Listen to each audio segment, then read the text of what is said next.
And I think the big question for everybody in the room is, when do we begin to innovate?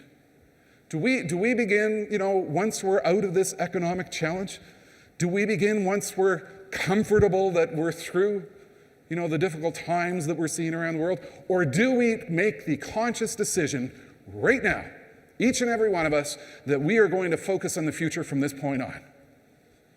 We're going to innovate and be ready for when we see that headline. I was talking at one event in October as the meltdown was beginning to occur, and the CEO was on stage, and part of his message was, look, given what's happening, we have three choices. Number one, we can panic. Number two, we can do nothing. Or number three, we can continue to innovate, change, and adapt. You know what I like in what we're going through this period of time? I call it the 7 stages of economic grief. When you lose a loved one, you go through a bereavement process. You go through the stages of grief. You go through the anger stage. You go through the denial phase. And eventually, after a period of time, you get to the acceptance stage. You think about the rate at which these developments unfolded. I think a lot of us, for the last several months, we've been in the absolute shock phase.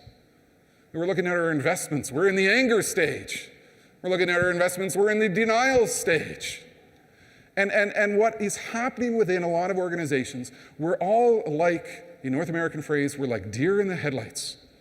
We're standing here frozen. We don't know what to do next.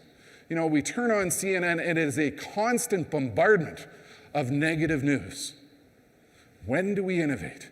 We have to make a conscious decision right now. And that's why you're having this conference right now, to focus on growth, to focus on future, to focus on opportunity.